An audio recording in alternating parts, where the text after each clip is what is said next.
से लेकर देश के अलग अलग हिस्सों में हुए छात्र आंदोलनों को लेकर सियासत गरमाई हुई है। लेकिन इस बीच सबसे बड़ी खबर यह आ रही है कि भारतीय जनता पार्टी के लिए बगावत की आवाज़ किसी विपक्ष ने नहीं बल्कि अपनों के घर के अंदर से ही उठी है। जी हाँ, एनडीए और बीजेपी के दिग्गज नेताओं की बेटियां अब खुलकर छात्र आंदोलन के समर्थन में आ गई हैं और अपनी ही सरकार के रवैये पर गंभीर सवाल खड़े कर रही है। आखिर कौन है यह बेटियां और उन्होंने क्या कहा है? आइए आपको विस्तार से बताते हैं। सबसे पहले बात करते हैं यशस्विनी सिंह की।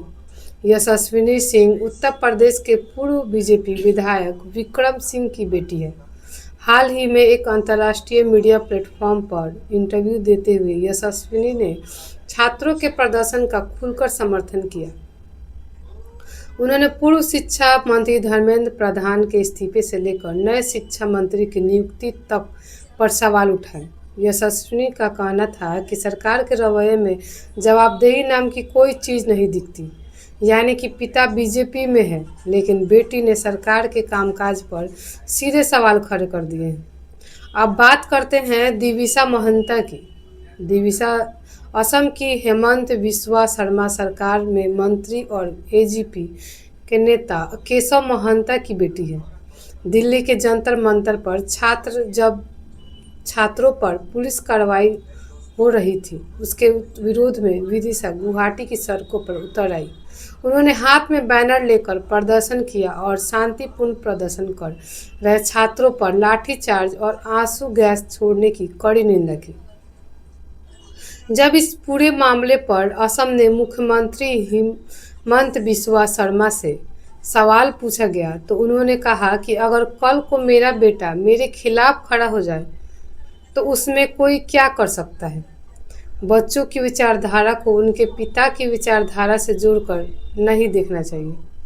बगावत की यह लहर सिर्फ सड़कों तक नहीं सीमित नहीं रही बल्कि सोशल मीडिया पर भी दिख रही है। बीजेपी सांसद अपराजिता सारंगी की बेटी अर्चिता सारंगी ने इंस्टाग्राम पर एक पोस्ट डालकर सरकार के रुख पर निशाना साधा था।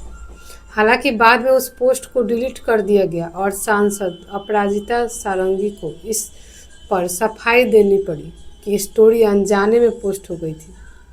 लेकिन सोशल मीडिया पर यह मामला अब भी चर्चा का विषय बना हुआ है। सिर्फ इतना ही नहीं, बीजेपी के वरिष्ठ नेता और पूर्व केंद्रीय मंत्री डॉक्टर मुरली मनोहर जोशी ने भी प्रदर्शनकारी छात्रों पर हुए पुलिस बर्बरता पर अपनी ही सरकार से सवाल पूछे थे। बाहरी विरोध का जवाब देना तो राजनीतिक दलों के लिए आसान होता है, लेकिन जब सवाल घर के अंदर से ही उठने लगे तो जवाब देना मुश्किल हो जाता है। इस पूरे मुद्दे पर आपकी क्या राय है? क्या आपको लगता है कि युवाओं की आवाज़ अब दलगत राजनीति से ऊपर उठ रही है? अपनी राय कमेंट बॉक्स में ज़रूर बताएं। वीडियो को लाइक करें, शेयर करें और ऐसे ही बेबाक खबरों के लिए हमारे पेज को फॉलो करना ना